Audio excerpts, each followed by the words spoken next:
Hello, and welcome to the Pod Blast. Yes, so just watched episode 5. I realised episode 4 got a bit choppy towards the end. I think that must be OBS Studios, something I'll have to look into at some point. I'm looking at a readout of the processor, and that says that it's laughing, so it must be something to do with the program. Anyway, as I'm sure the title card to this episode will already have said, though I haven't got to that yet, is that it's a good episode. It's a cracking episode. Should I just end it there? No. Obviously, I've got something to say because it's still not without its problems, but it had a couple of very key scenes in this which really took it further than episode 2 did. I liked episode 2. This is the best episode by far. I think because they've stuck to the source material a lot, but at the same time that's presented problems to them, which we'll go through now. So we start off with Derval and Owain on the way back from their tax collecting, and Owain giving Derval his blood money essentially, and his and Lynette is in the back of the cart there going, "Go on, take it." So she's starting to take on those same kind of principles that she has in the books. Again, she's later on the use for the same thing, but she's very much softer at doing it. So again, I'm interested to see whether there is going to be character development with her, considering where she ends up in the books. Arthur, Bedwin, Morgaine, they start talking about this the ritual sacrifice that's going to be made at the naming ceremony, which again is something. Bedwin's, he says, well, we shouldn't be doing that and what have you, but he knows that they're a pagan society. Are they though? Because we still haven't had that sense of it all. I don't think anyway. We know if we've read the book, but in this, if you were just watching this series, I think you'd be a little confused as to what religiously is actually happening, because no one seems to be more dominant than the other, and it's nothing that they're exploring. Wouldn't worry about it. So Morgaine visits the Tor, and she asks Merlin to preside over the ceremony, and that's when Morgan is told, well, I'm not going to be going. You might as well do it because you're a druid in all but name. And it's like, where did that come from? We know in the book that she's a druid. She's his second in command for an awful long time. And that's why she really doesn't like Nimue, because Nimue usurps him because she's beautiful and she gets to do something that she could never get to do, and that's sleep with Merlin, and that's quite important to him, certainly in the books. And so, there's reasons for everyone doing what they're doing. Again, they seem to have decided at the beginning of an episode, oh, by the way, she's a druid. Did we not mention that? Did we not allude to it? Did we not see her training? Did we not mention her training before now? No. Well, we're doing it at the beginning of this episode because at the end of this episode, we want to do it. Okay, so we know you're a bit stupid, audience. Yeah, and you can't handle it all at the same time. It's too much information for you. So what we're going to do is take it back and slow it down for you so you understand, okay? Flip me. I don't know what's going on. I don't know why they couldn't just keep alluding to it and let her be a bit narky about it, and let her be a bit, rubbing Bedwin up the wrong way a little more. I mean, she has done, but it hasn't explored why. And the reason why is because she's very much a pagan and she's very much a druid in all, but to suddenly just do it is really weird. Is really weird, and it's the biggest fault of this series. And I hope it gets a second series, because it's episodes like this one that make it really good, make it really watchable, and I want to watch it again afterwards, and I probably will. I haven't thought about that with an episode yet, despite the directing. But because of the directing too, it's a game of two halves, this one. Anyway,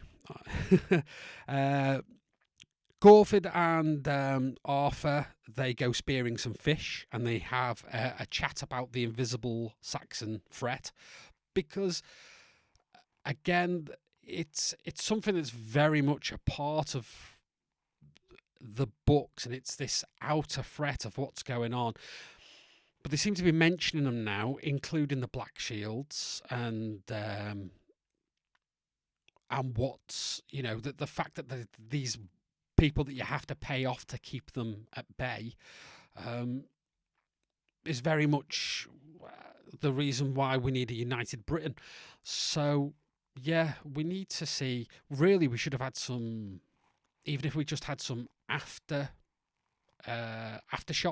of battles, of people dying and places being sacked and what have you, and someone picking up the earth and tasting it and going, Saxons, it was Saxons. You know, just put stick a couple of them in. It wouldn't have cost much. Stick a couple of them in, and it keeps that threat going, and we can all be engaged with it rather than just. Anyway, rather than it doesn't matter. Am I going against what I'm saying though? Because I'm saying at the beginning of an episode and at the end of an episode, so start introducing them earlier. Yes, I am contradicting myself a little bit, but they're a bigger threat than a chat while fishing. They're a reason to unite a Britain, and so they deserve a little bit more. I mean, if this series does get picked up for for the second series, it's gonna need cash. It's gonna need more cash than it got this time.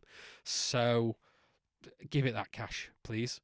I don't want outshots of CGI warriors battling. I said you can do that to a certain extent, and then come in, and as long as the space that you're filling when you're directing it looks good. I don't see that happening with the 10, 15 people that you got knocking about. You have to spend, right? Hopefully they do that towards the end, to whet our appetites. So then Arthur spots a Saxon, the Saxon spy, across the river, and spears him with a really lightweight bit of wood from about 5 miles away. I mean, it flies true and straight into a Saxon spy, and it's a bit ludicrous, but it's fine. I'll let that slide. That's just because Arthur does it with such conviction. So Derval gets to speak Saxon for 5 minutes, which is nice. It looks like the actors practiced his Saxon tongue. But it's still this very low energy delivery of lines that that I'm not into. Whether it's actor or director, something's going wrong with Derval, and I'm not into it. He's been sidelined by Arthur in this episode, which is fine because it is an Arthur episode. It's him that has to do all the thinking. But when you think back to the books, it's Derval's guilt in all this that is what's driving the story. Yeah. So we cut to Nimue, and she's walking through the woods, and straight away she's looking for something to abort Gunlius and her child. which is which they use in this section now, because we're going to Arthur and Co. and we're going to Nimue, Arthur and Co. and Nimue, and they're using each of they're using each other to progress time as they do it, and it was too much. For a second, we had a third scene, which was Lynette talking to Derval about the importance of money, and Derval having issues taking that money. And yeah, I think we just needed a third storyline, because swapping between the two was getting a bit epileptic. It was cut, time, cut. So again, directing suffered a little bit there in order to progress the story a bit. Should have just had a third whatever, I think. Yeah, anyway. So next we get to Nimue, and it's at night, and she's eating the poison that she's made. We go back to the castle, and Tristan turns up with the girl witness, and he's a handsome fella, isn't he? Hey, just of the sea of what's going on, he's glaringly handsome. He comes in like with a light behind him, and dishevels the place, I think. Yeah, I think there's me making it glib, but that scene when he turns up, that whole scene when he's saying that Curnow has a problem, that this, the Tin Man should have been there, they've been killed, blah, blah, blah. This girl, she's only a girl, she doesn't have a say. Owain just dismissing everything because, what, you've got a witness. That whole scene was brilliantly directed, brilliantly acted, was very tense, like it should have been. Yeah, amazing work by everybody. I think using that set too, everybody's comfortable with that set, and because there was a lot of actors there, it felt more, and they had something going on themselves. It felt busier and more natural. And so when people are talking and interjecting and booming and what have you, it feels like more. It doesn't feel misplaced acting. Yeah, brilliant scene. Well done by everybody. Director, everybody did well in that, I think. What happens next? Merlin finds Nimue and helps her again. I mean, he was pretty, don't you do that. Oh, well, you've done it. Well, we're gonna have to do something else then. And the idea is that he has this one more hope, a new hope for that particular Jedi. We didn't see any Jedi tricks this time, just some sage rubbed on Nimue's head, which is more sort of the level of Merlin that we're used to in the books, and that it's perhaps his power of persuasion that does these things. But no doubt he was, they were infused with midichlorians in some way, and that really helped her. Yeah, Jedi. I let's see where it's going with Merlin. It's really weird. Because again, he was angry with her, and now this time he's fine. He's got another idea. It's laughing. It's fine that you did that here on your own, like I knew you would, and we didn't do it in a controlled way in the tour, so you were actually fine, because that was your mind, and you'd clearly made it up. I don't know. It's such a strangely written character.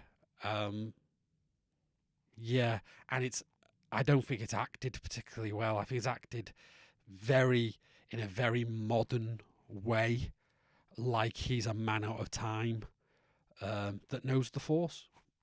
Very strange. So yeah, Tristan turning up with the girl.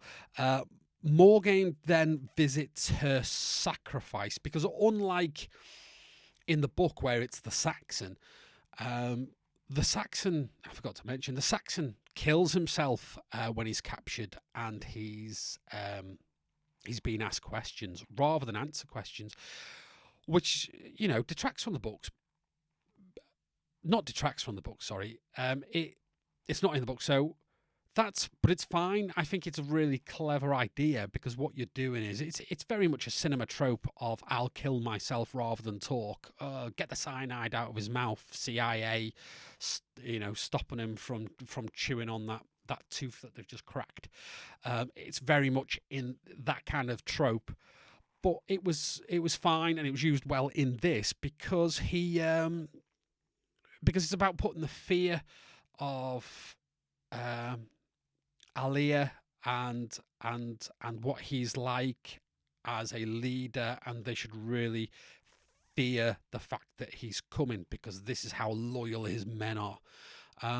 So yeah, it was a trope, and it was it was a bit divergent, but it was fine. But what that means instead is when Morgaine visits him, he's and gives him some Benylin for his cold because they don't want him snotty before the sacrifice. He's a murderer, a liar, a cheat, a thief. So what they're doing is justice. It's not really a sacrifice because he's not sacrificing himself. So it was never going to work. I know that the Saxon didn't know what was going on, but at least it was an enemy. But we'll get to that scene in a sec. So Arthur and Gorfyd, Gorfyd? Yeah, it's Gorfyd, isn't it? They're talking about the Black Shields and Ongus and introducing them a bit. I tell you something, he's a really good actor. I'm really enjoying him. He has this air about him of absolute authority. He gets really close. I don't know if it's a directing. It's the director that's told him to do this, or whether it's a character trait that the actor has decided on. Because that's what it feels like to me. It feels like that this actor knows who he's playing, has become him, like a proper actor. Do you know what I mean? Character actor, and he's here right in the face of Arthur when he's talking to him, and I love it. I think it's important for him to be like that, and he throughout this episode he's badgering him to for Gunless to be freed. At least to stop him being a stable boy, and Arthur's having none of it at the moment because order and punishment and what have you is all very much part of going forward. Nimue, fearing that the gods, fearing what the gods will do to her, now that she's defied them, Merlin says about the New Hope. So yeah, and that's the last we see of them for that. We still don't know what he's up to at all. Is it going to be the shoehorning? I don't know. They are sort of mentioning that the stuff going on, but I would have expected to hear about the 13 treasures by now if it's going to be that. That's a big part of the next book. So I don't know. We'll see what goes on. Gorfyd talking to Arthur about Gunlius should be at the naming ceremony. Yes, he's still pushing for him. Arthur with a lot on his plate. He calls for Derval and the accountant. Is it Tudrick, the accountant? It's not right, is it? So anyway, he calls them both, and he's very clever about what he asks and what have you. I like the tally room with the accountancy going on, being hanged from the ceiling from one of those things that you normally put ladles and stuff on in the kitchen. I'm into that. Morgaine, she performs the naming ceremony with Bedwin.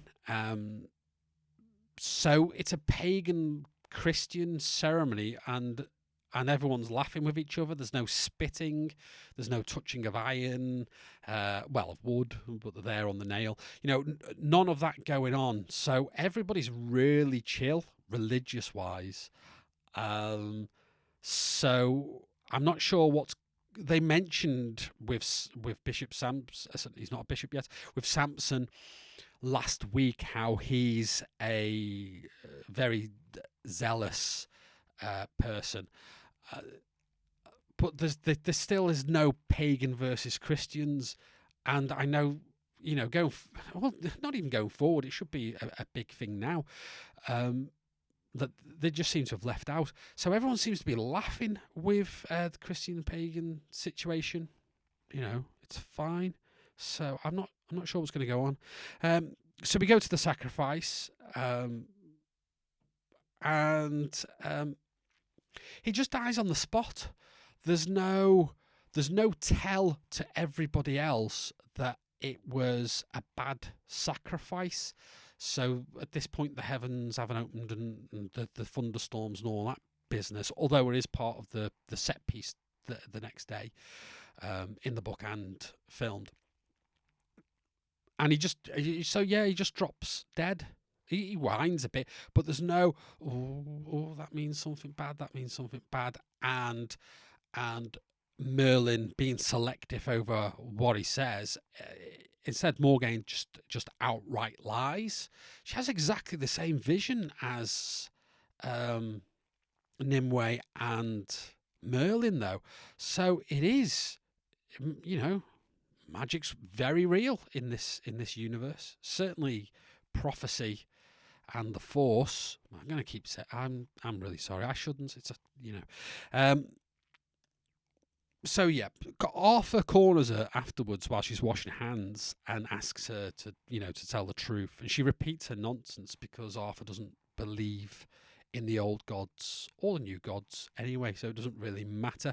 So there's a divide between them two. She's been so loyal and for her brother up until this point. For her to get shirty with him is very much out of character.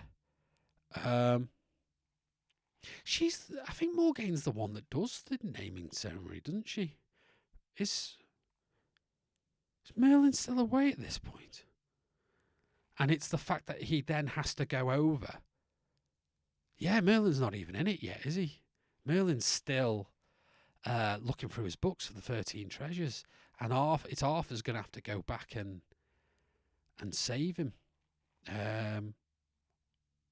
Yeah.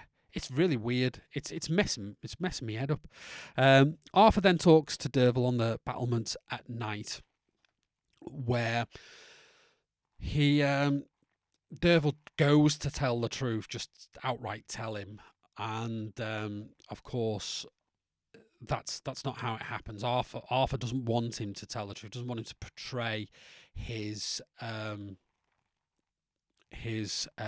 not pledge, his oath to Owain, because he's very much about oaths. Is the book Arthur, isn't it? That's what all this is about. So yeah, we get that in, and it's a very good scene. But again, I'm really worried by Derval's acting. So Arthur talks to Owain the night before. I put Tudrick turns up, but it's Tristan. Before Tristan comes back. And it's this scene, and it's the reason why. This is the reason why I love Fitz in Agents of S.H.I.E.L.D. I mean, I love them all in Agents of S.H.I.E.L.D. But Ian in Agents of S.H.I.E.L.D. really excels as an actor. He is so good. And I don't just mean being evil Fitz and good Fitz in an obvious way. It's the things that aren't obvious that do it.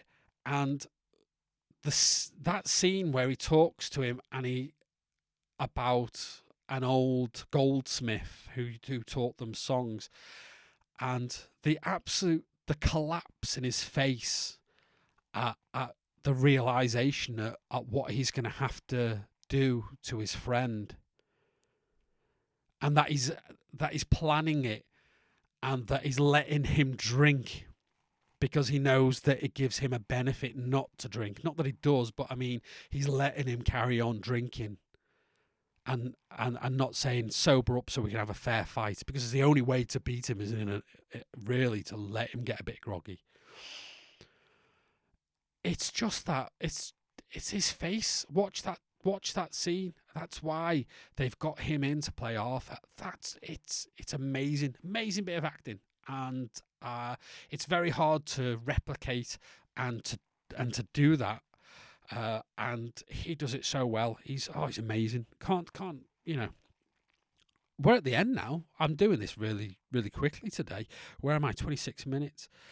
So Arthur represents the girl against Owain, or Cernuh against the Owain, and we get we then get a "you're a coward, a murderer, and a liar" to ramp things up, and that bit of music there is stand out, really on point, ramps the drama, as well as the rain and everything that's going on. I've got to say that this again is another well acted, well choreographed, well directed piece of TV. The same as it was in the hall when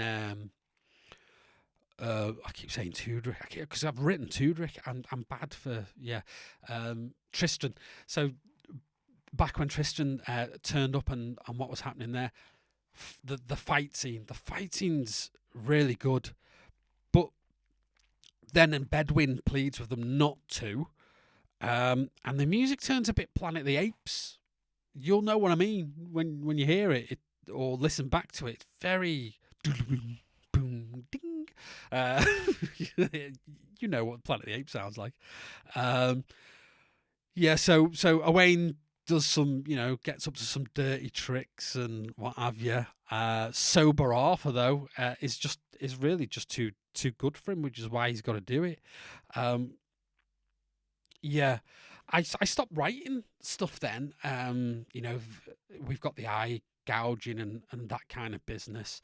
I didn't particularly like Arthur being picked up and thrown, because you get a sense that Ian's quite a small person when that happens, and Arthur in the books isn't, but it's not so much that, it just looks a bit ragdolly. It looks, picking someone up in a fight and throwing them on something.